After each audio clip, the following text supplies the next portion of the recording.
আসসালামু আলাইকুম। এর মতো আজকেও কাজ শুরু করলাম। রান্নাঘর থেকে মাছ ভাজবো। কড়াইতে দিয়ে দিলাম তেল, দিয়ে দিলাম মাছ।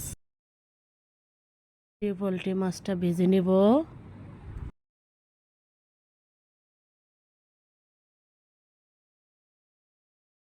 ভাজা হয়ে গেছে, নামিয়ে নেব। দিয়ে দিব পেঁয়াজ। ভাজা হয়ে গেছে। রসুন বাটা, জিরা বাটা,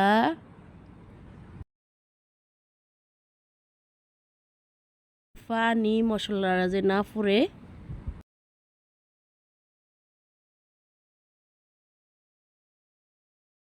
দিব লবণ,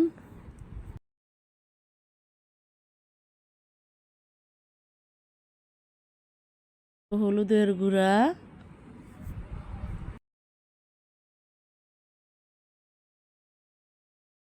মরিচের গুঁড়া,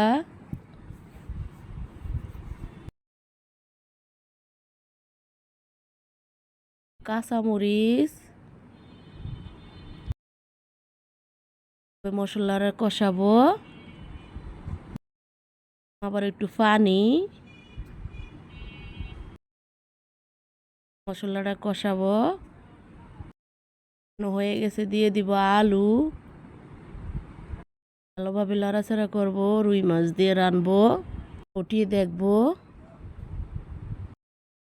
একটু পানি পানি দিয়ে কষাবো। দিয়ে দিলাম ঢাকনা। উল্টিয়ে আবার লড়াচড়া দিয়ে দিলাম মাছগুলা, টমেটো। টমেটো দিয়ে মাছ দিয়ে ভালোভাবে কষাবো। হয়ে গেছে, দিয়ে দিলাম পানি।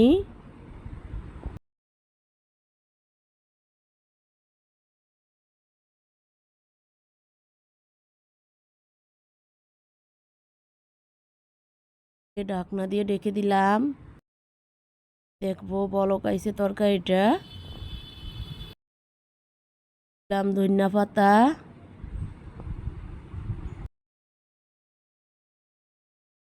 ভালোভাবে লড়াচড়া করে দিব। এটা হয়ে গেছে, এখন নামিয়ে নিব।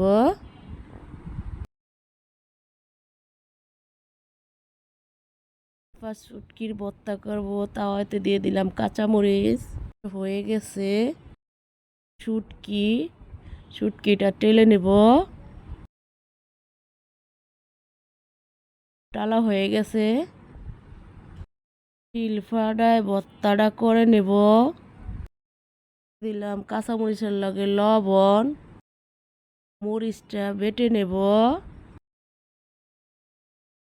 বাটা হয়ে গেছে, শুটকিটা বেটে নেব।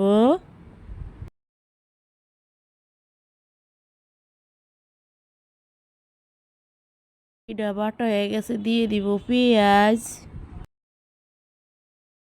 থেতলিয়ে দিব, তাহলে ভর্তাটা খেতে ভালো লাগে।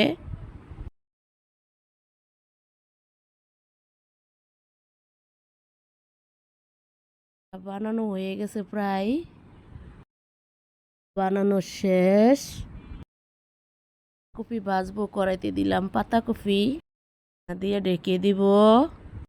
উঠিয়ে দেখবো কি অবস্থা।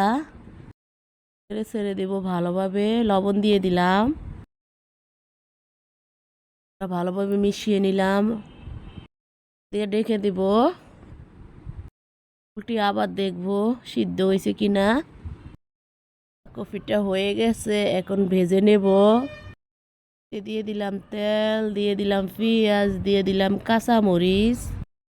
কাঁচামরিচ ভাজা হয়ে গেছে।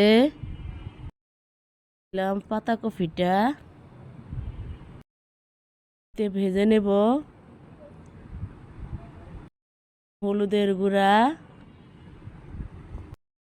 ভালোভাবে ভেজে নিব। ভাজা হয়ে গেছে, এখন নামিয়ে নিব। এর মতো রান্নাটা এখানেই শেষ। আসসালামু আলাইকুম।